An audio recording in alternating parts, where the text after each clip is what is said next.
Okay, I think I'm live.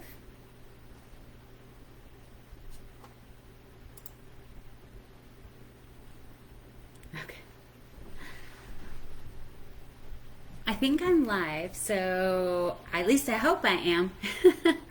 I'm here just a second early because you never know whose clocks are set how. So I just wanted to make sure that I was out here. So we'll get started here in just a few minutes, and hopefully you like it.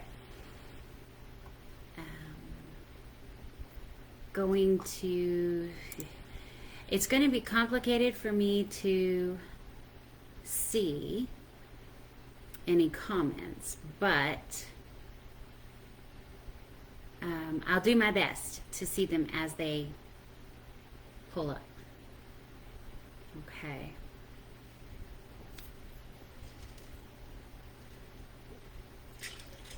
Gotta stay hydrated. So while we're waiting for everyone, I'm just gonna pull everything out of the oven.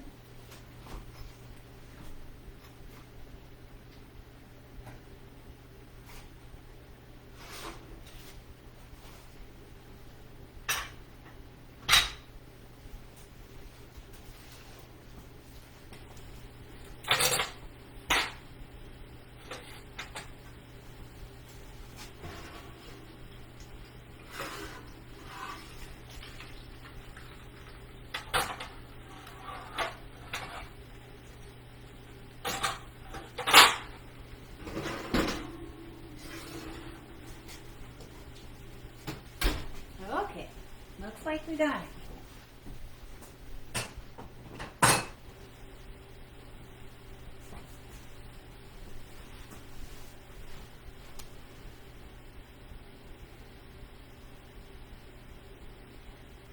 So go ahead and comment and let me know that you're here. Like I said, I'm not positive I can see the comments. I do have a little refresh here that tells me, so. Oh, looks like I have 3 viewers. I wonder if I'm one of them. I don't think so. Awesome. Well, those that are here so far, go ahead and say hi so I know who you are. Unless you want to, remain anonymous.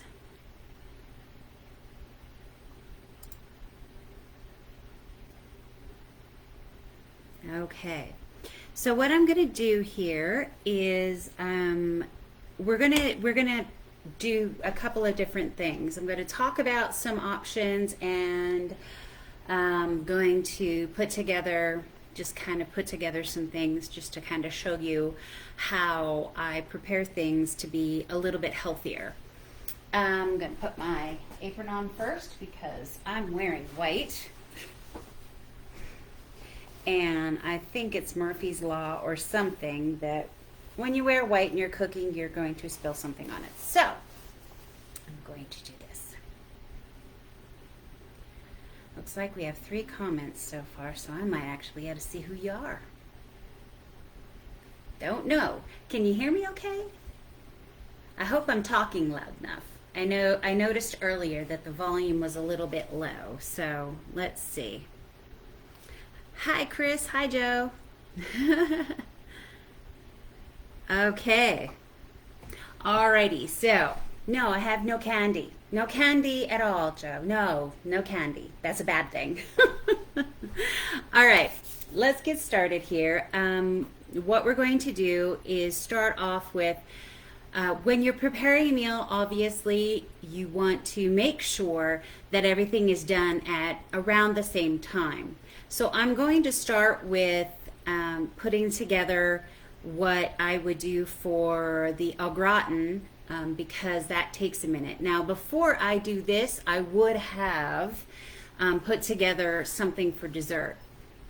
In this particular instance, I would say one of the things I would suggest is I'm on a program that's low carb but not keto and low fat. So I would use fuelings, and they're like cinnamon roll flavored, and I would make them and I would bake them. And that recipe is one of the files that's attached in the files section. If you're on keto, they have a ton of recipes out there, but in the spice cake recipe, I did include a link to a recipe that I think is pretty good. Now, when you're making that, you want to make that ahead because you want to let that cool off while you're doing everything else. To make the cream cheese frosting, it's basically 3 tablespoons of light cream cheese and 2 to 3 tablespoons of Swerve in the powdered style, and that looks like this. Yes, you can use others. I like Swerve because mostly it's exactly the same. Like 1 cup of sugar in a normal recipe, I can substitute 1 cup of Swerve and be fine. So, hi Terry, how are you? Hi Rose. All right, so to make the frosting, you would grab these 2 things. Also, maybe 1 or 2 tablespoons of butter. And I like to use butter that has a little bit of olive oil mixed in with it. And so I would mix those together until they get nice and light and a little bit fluffy. And then I would add in the sugar, a little bit of vanilla. And now I would just put drops, literally drops of milk in until it gets to the consistency you want. And so if you need a picture of one of the cakes that I did that I used this frosting on, I can certainly post that later. Just let me know. But yes, Joe, the cake, it's okay. You can eat cake. You really can. All right, so we're going to put these aside because I'm not going to bake a cake tonight. Oh, a little bit of vanilla too. I'm not going to bake a cake tonight. We're going to put together what we need for the potatoes. All right, so for the potatoes, I've already prepared this ramekin, and you can actually use a small baking dish if you like. But what we're putting down here is just a little bit of a very finely chopped onion. And then I'm going to put in just a couple of shreds of cheese. And now, everything in 5 feet. All right. Now, it's the same as any au gratin potato, but these are turnips, and I cut them on my mandolin. I'm going to show you how to use that a little bit later.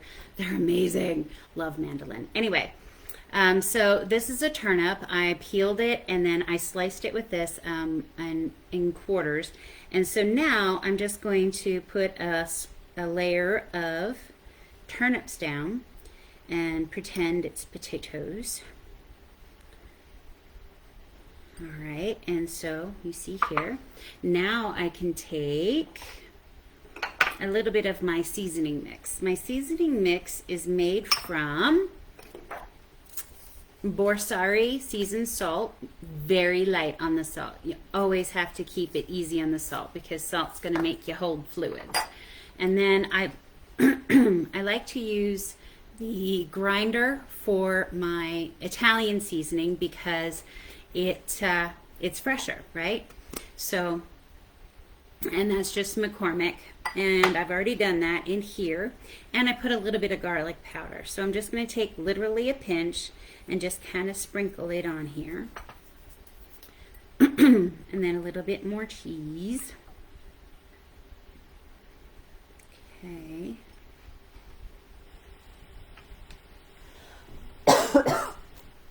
I promise it's not COVID. All right, and you're just going to keep layering, and it doesn't have to be a perfect layer. Alrighty, and I don't need that right now. A little bit more, and then the final layer. The top layer should be cheese. So we're at the point now where we're going to put these turnips in here. And if you don't like turnips, you can always use jicama. It's another one that's a fairly decent substitute as far as cheese is concerned. And the measurements for everything are in the files, in the files section. So I'm going to take another pinch. Oops, I didn't get much of a pinch. Another pinch of this. Okay, so now we have it. Now what we're going to do is I like to use the powdered cream, not the coffee creamer, but actual cream that's powder. And that's here. It has only 45 calories per serving, and that's a tablespoon. So it's a lot lower in fat. And I just get it on the internet. I get it on Amazon. Okay. And so you can mix it up with a little bit of water and let it sit beforehand so that it's all set and ready for you. All right, so we've got our potatoes just about done here. So, and they're not potatoes, but they're turnips. So now we're going to take a little bit of this butter that is mixed with olive oil, and I've just drop a little bit of it on there. And now I'm going to take a few teaspoons or tablespoons, depending on the size of your container. That should be about right. All right, we can set these aside.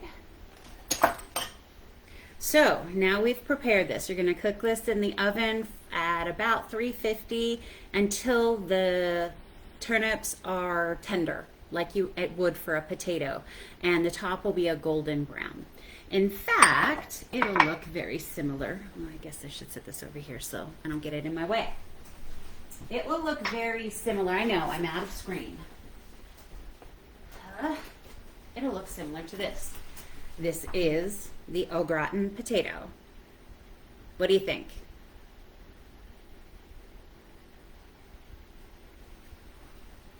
Hopefully you like it. Okay, so when you're prepping a meal, you'll go ahead and get that put into the oven and get that started because it's going to take the longest amount of time. The next thing, today we're going to do lamb chops, and I've gotten a couple alternatives because I don't do lamb. So, let's see.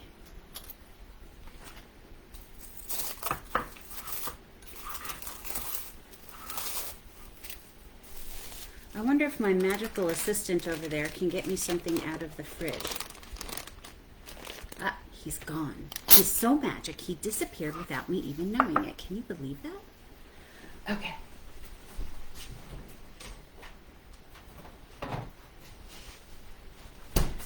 Okay, so the one thing you want to make sure you do with meat is you want to make sure that you let it come to not quite room temperature, but warm up a little, so that it's not shocked in the oven. When that happens, it tends to dry it out. So what I have here is this is a turkey breast, and it's cut into chop style. This is a lean pork chop that I carved up, and this is lamb. Okay, so whichever one you're going to eat. I don't do lamb, so I'll eat one of the others. I'm making pesto to go with it. It's a lemon pesto, so it's going to be really good. Okay. Thanks, Teresa. I'm guessing you're talking about the turnips. They were. They're very good. They're one of my favorites because I'm a potato girl. I got to learn not to be. All right. So having all that meat, I've already gotten these shaped the way they need to be. But here is how the pork chops came. All right. And so you can see, right? What you're going to want to do is basically, and I won't butcher it here, but there is a piece of bone right up here. And so what I'm going to do is I'm going to trim along here and trim out that fat and excess meat, okay? And what that looks like, right, about 30 minutes, Joe. And it depends on how thick the meat is and how many pounds, but, and how cold it was. Was it nearly frozen? So anyway, once I've butchered the pork, I cut it up into little pieces like this, and now that can be used in something like a chili verde or something like that. But just to show you, off of one, oh sorry, this is 2 pork chops. This is all of the, and I know it looks like there's a bunch of meat, but it's like super thin and you can't, but that's all the fat. That's the stuff you don't want, because that's the stuff that's obviously not very healthy. So I just saved that so that you can see it. All right, now I think I'm done playing with this raw meat, so we'll set it over here. All right. Now, I have 2 separate cutting boards. So here is one of the pork chops that I've trimmed. This is the lamb. Now, the other thing that we're going to be doing is a glazed turkey breast. So I've got one here that's prepped as if to go into the broiler to make pretend lamb chops if you don't do lamb. This one, however, I'm going to make like it was glazed ham. So the first thing, it comes like this, so it's already pre-trimmed. So what you just need to do is put a few hash marks on it. And it does not look exactly like a ham will when it's raw like this. Ham is a lot firmer meat. And we're going to take a few cloves and put it in those hash marks, and just a couple. You don't need one, you know how you put one in every single place in the ham. You don't want that much in a little bit of turkey. It'll overwhelm it. So probably those 4 will be fine. Okay, so that's all prepped and ready. We can get it in there. All right, so whether for those that you're going to broil, all you're going to do is put a little bit of my secret spice on here. And you put it on both sides.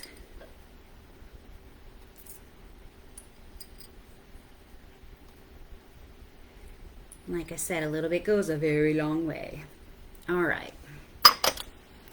So we've got that.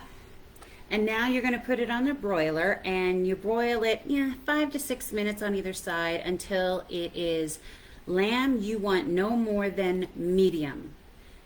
And that's really too far. You want it more like a medium rare. Alrighty, now I'm going to wash my hands because I'm done playing with raw meat, and put the things that I've been using over here. The biggest thing to remember when you're doing that is don't cross-contaminate. How many of you have watched Chopped? Joe, I don't use arrowroot for my for the sauce. I like to use xanthan gum, but you can use arrowroot, whatever you like for thickening or whatever works best for you. I just happen to have lots of xanthan gum because I purchased a little bag of it, so a little goes a long way. Alrighty, so now we've got those, and let me show you what they look like. The lamb is actually the lamb is a tiny bit overdone, but here it is, and they've been resting. Okay? Alrighty. The next thing that we're going to work on are, we got to make the sauce, the special sauce. This is not your normal pesto. It is made with arugula, and again, the recipe's in there, but it is arugula, a little bit of lemon juice, a little bit of lemon rind, a couple of teaspoons of olive oil, and a little bit of seasoning, salt and pepper, I think. And then the way I start it is using this little jigger. I take the pine nuts and I grind them up with some garlic. Where's my pine nuts? There we are. Pine nuts. All right, so while your meat's broiling, you're going to make this pesto. And it's beautiful. As you can see, it's a gorgeous green, and we're going to, when we plate it, it's going to be amazing. Can you see it now? Hopefully. All right. Xanthan gum, Joe. Can you see that? Maybe, I don't know.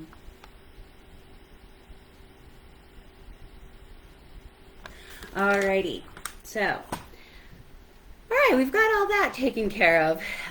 What I do is I grind up the pine nuts and the garlic, and I do that here in my blender, my Ninja. And once I get that nice and powdery, then I add in a little bit of arugula at a time. And you want a total of about 4 cups, but that, again, it's in the recipe.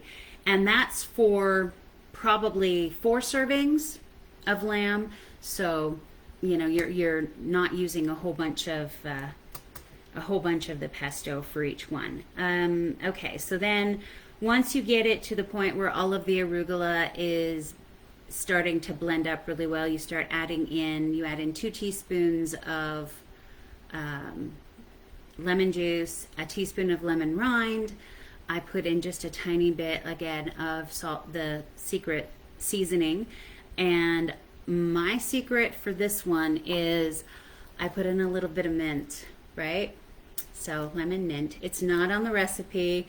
I thought about putting it on there, and then I'm like, well, people like it, people don't. So if you like mint, add it. I usually use fresh mint, but I forgot to order it from the store. So we put a little bit of dried mint in there, but it's going to taste really good. Anyway, to finish up the pesto, you'll just keep blending it until it's kind of smooth. If you need a little bit of water, you add a little bit of water. Alrighty, so I don't want to make all that noise. That's kind of... The other thing I want to talk really fast about before we go on to the next thing is this is a scale. It's a food scale. And this one is like whippy dippy. It can do mls, and it can do ounces, and it does all kinds of funky modes. But you don't need one that's complicated.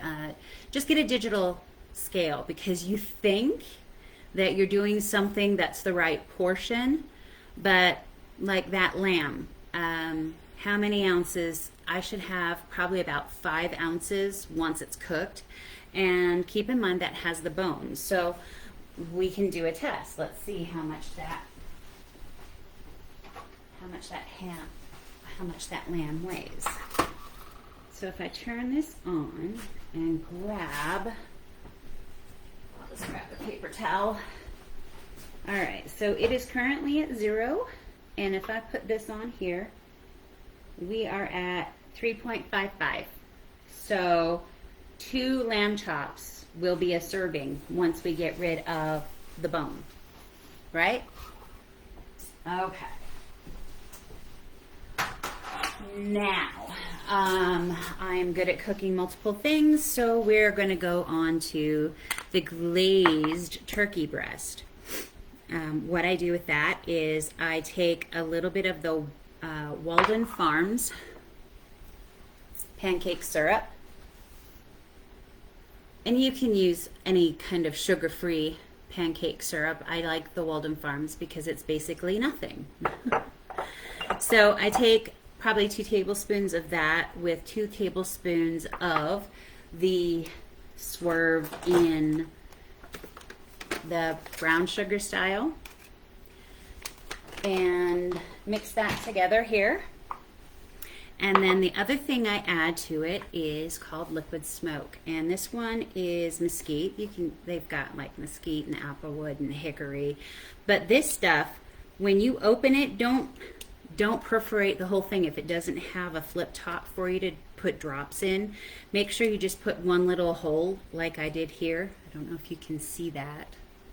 And I'm showing the other camera because I'm not sure how this saves. Anyway, so you're going to put just a couple drops in there, like I think that was about a half dozen. You can put as many as you want or as few as you want, but that smoky flavor is part of what gives it that ham kind of taste. All right, so now you mix that together and you've got just some goo. And you're going to put that over your turkey breast. So it will, when you put it in the pan, you're going to put it in there and you're just going to kind of take this and just sort of drizzle it on here like that, and make sure you can use, if you have a brush, you can just make sure that it's on all the surfaces and it coats each of the turkey breasts that you're going to cook. Okay? Once it's all done,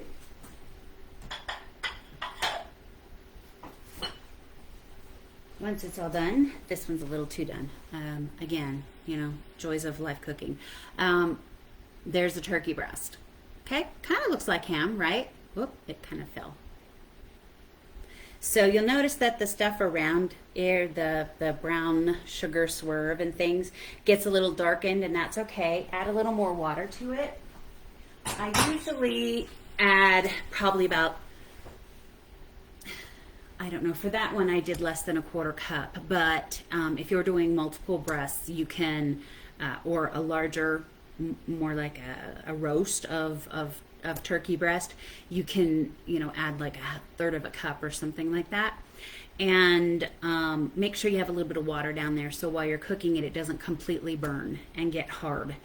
Once you're all done, then you take that and we're going to make, it's kind of an au jus, a demi-glaze, whatever you want to call that. Okay.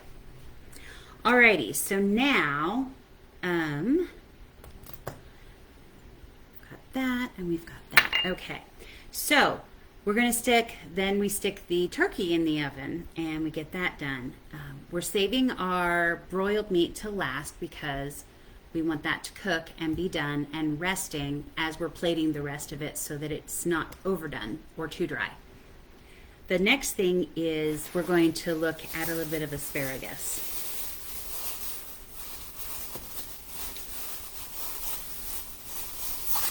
I only have 3 pieces here because I wanted to kind of show you. They are large pieces right now, and this one, as you can see, hopefully, is rather large, and you can see how it's sort of wrinkled. It's woody, okay? And this one is just on the verge of being too woody, so I would probably not use either of them. This one, however, is in fairly good shape for a large asparagus stalk. And you want to make sure that before you cook it, you want to remove what looks woody.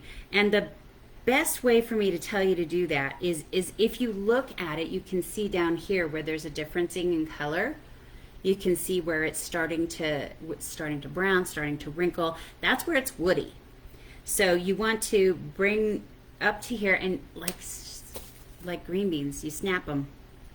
And so now what's up here is nice and soft. As you can see, I can just put my finger into it.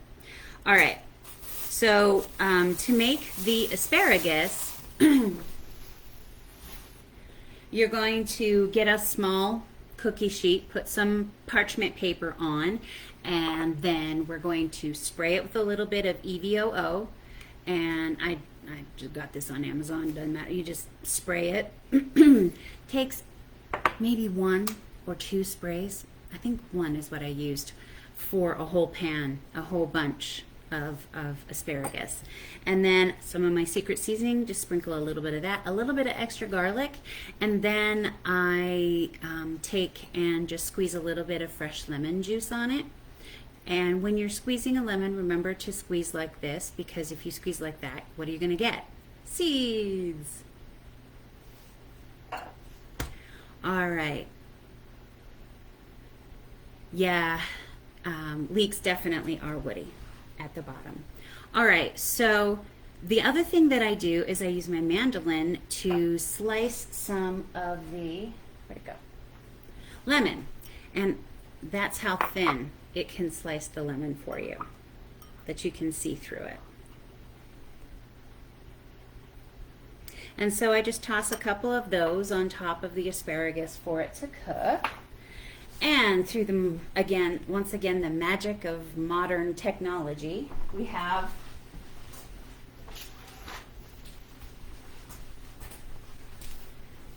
and here it is once it's been baked. We stick it in the oven for 350 and we put it in for somewhere between 15 and 20 minutes. Until it's tender but not mushy. That's not the goal with the asparagus. All right, so Carl does not do vegetables. None. Zero. Nada. Every once in a while I can sneak in a little bit of zucchini if I put it in zucchini bread. He'll eat pumpkin if it's in pumpkin pie. So when I'm cooking for him, I'm always basically cooking 2 meals, but that doesn't mean that it's 2 separate meals. So when I'm cooking for him, tonight he's going to have the lamb chop because I don't eat baby animals. I'm sorry. I'll prepare them, but I won't eat them. So what I did is I made him and this needs a little milk, but I made him a lemon, it's like a lemon cream sauce. And so it's lemon, a little bit of garlic, tiny bit of garlic, salt, pepper, cream, and egg yolks. And the trick to this, it's not one of the recipes that's in there because it's not particularly healthy, and I kind of did it on the fly. I do that a lot. So what I did with this is I melted a little butter, like 2 or 3 tablespoons. I added in probably 1.5 teaspoons of cornstarch, and then I put in some of the cream that I had reconstituted, and the egg yolks, and I just whisk until it's nice and smooth, and then I start heating it. And once it's warmed up, then it starts to thicken like this. And now what I'll do is I'll just grab some milk and I'll thin it out a little bit and warm it back up whenever I'm ready to serve it to him. Okay? And the other thing that you need to make sure that you do is freeze things. So this is baked macaroni and cheese that I froze. I froze it in one of the vacuum seal bags, and I thawed it out, put it into this, added a little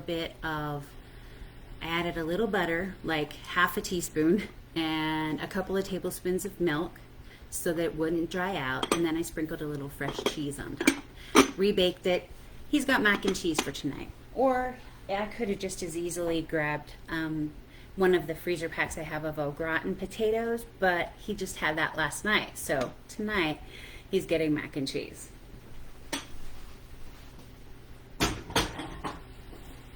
Alrighty, now when we talk about the glazed turkey, this is, whoa, once it's thickened a little bit, you have this. And so I just, like I said, I put a little xanthan gum in there. And you can take you're using the drippings out of the pan, so if I were to pour that in there, it would darken it a little bit and give it a little bit better of a color, but that's what I do.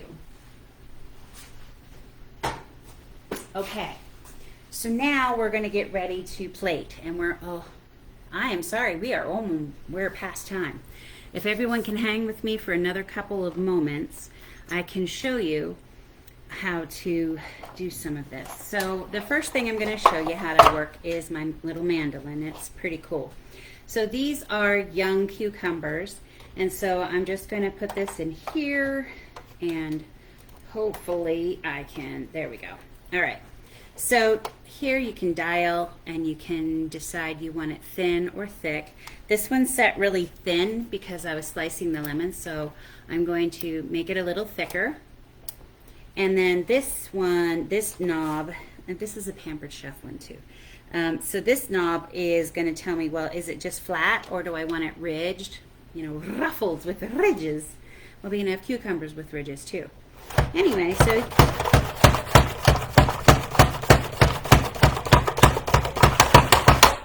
that's how hard it is, and you get all of your cucumbers the same width.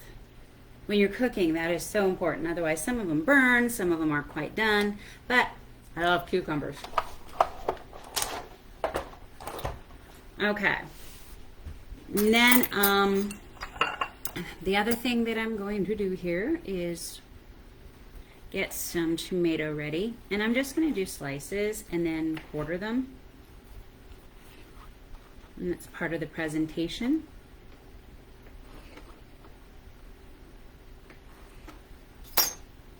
Paprika, I use, or paprika, depends where you're from. I know, tomato. This is smoked paprika. I like that a lot, so I use it a lot. This is some fresh ground Parmesan and some of the mini peppers. All right, so let's build a couple plates here.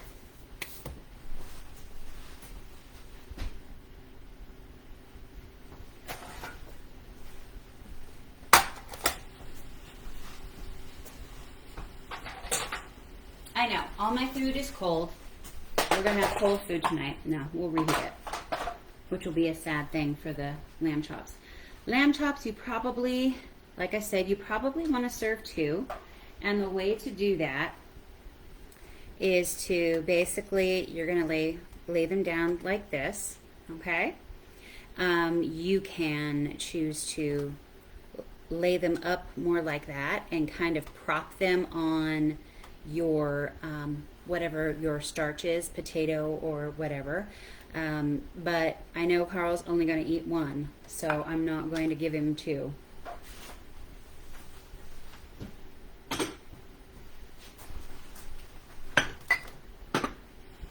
All right, so now we're going to find my spatulas. I don't know where they went. They went some, oh, they're there. Okay. So I'm going to do this, and I am going to lay it here and try to cover up some of the stuff I had on there. And I'll put the pork chop maybe right here. And I like to do funky things and make him have to take things off of his plate. I'm going to take some of the lemon and I'm going to score it so that, oops, not quite enough. So I can do this, right?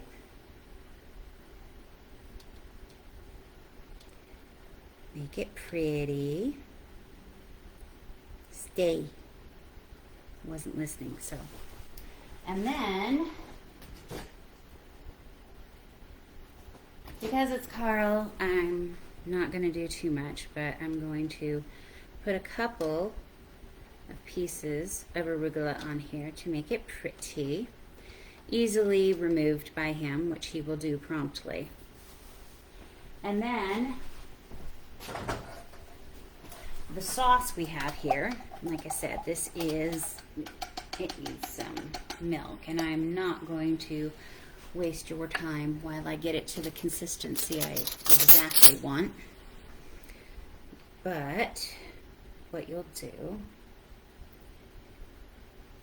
is put it a little bit on here, and basically it will look something like this.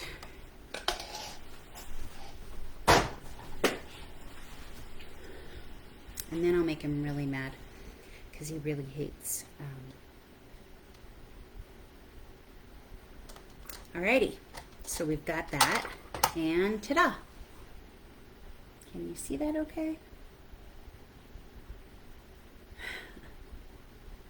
Yeah, the sauce is a little bit like hollandaise, but not quite. It's a hollandaise-esque sauce. How's that? Alrighty, so we've gotten that one done.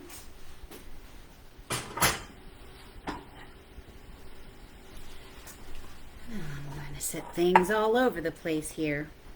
Put that in there. Alrighty, so now we're going to plate what would be a pork chop. Because guess what? I don't do baby animals.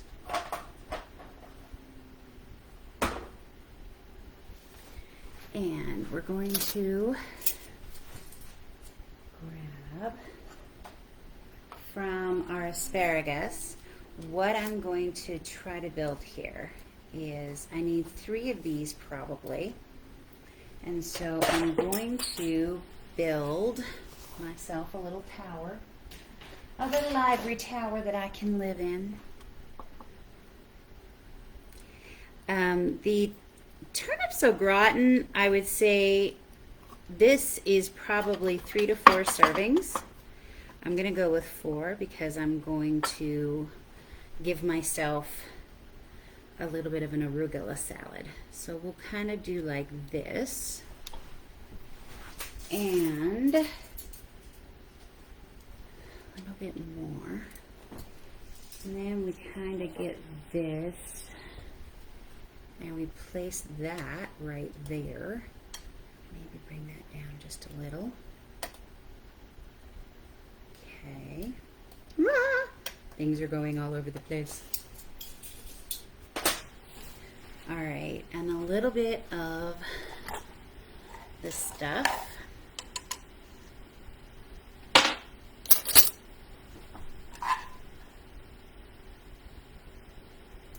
And if it were hot, it would drizzle a little better, but it's not going to drizzle too well for me now. So we'll just do this. Okay. And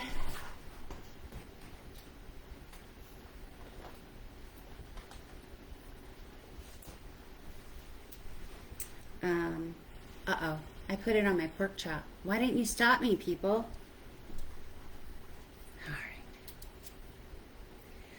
I should have done the other sauce. So we'll take that off and we will clean that off real quick and make it correct because I want to use the pesto. All right, that never happened, just FYI. All right, so we're going to put in our asparagus again. Ta-da. All right, now we get to use the pesto. Gosh. I don't know what I'm thinking. I'm thinking, wow, I got a lot to do here. All right, I had a lot of cleanup. All right, so now we're just going to kind of put the pesto and make sure that it's pretty.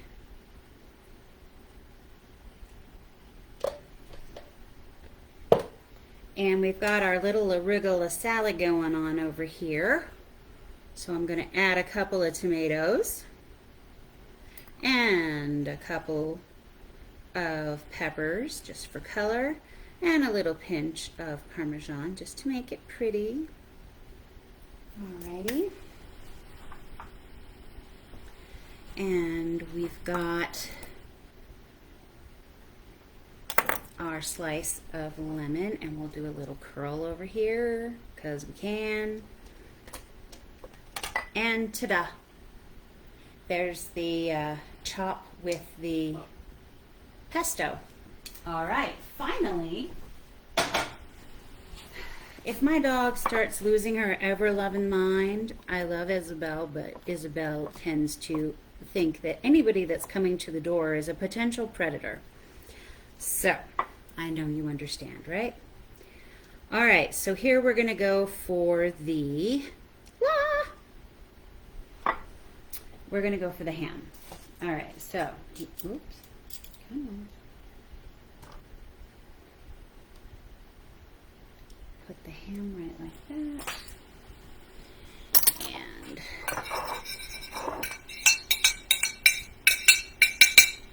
get some of this and mix it together. Aha, that's a better consistency. Why didn't I do that to begin with? I don't know.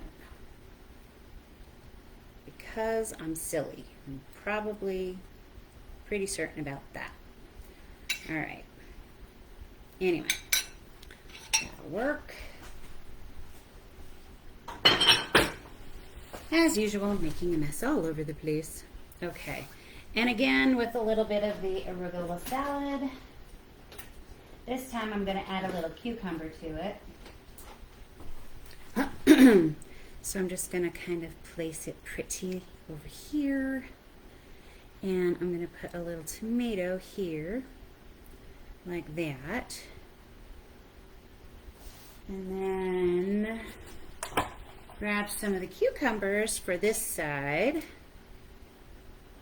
And we'll put a couple of peppers in with it. And then I stuck my fingers in the secret spices after the raw meat, so I can't use that again. So I'm going to take a little bit of this and sprinkle it on there. You could use some pesto if you want. Now, as far as any kind of salad dressing, not a big fan. I use a little bit, but because arugula is pretty dry. And a little bit of paprika. Make that one pretty. You can do a lot of different things. Use a little bit of balsamic vinegar and a little bit of olive oil you can mix together, whisk together.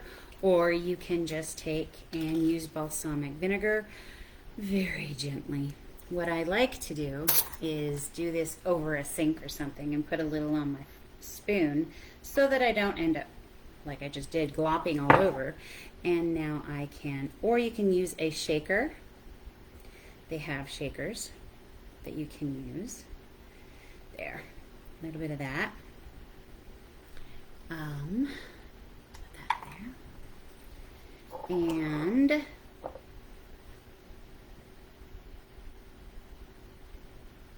very careful.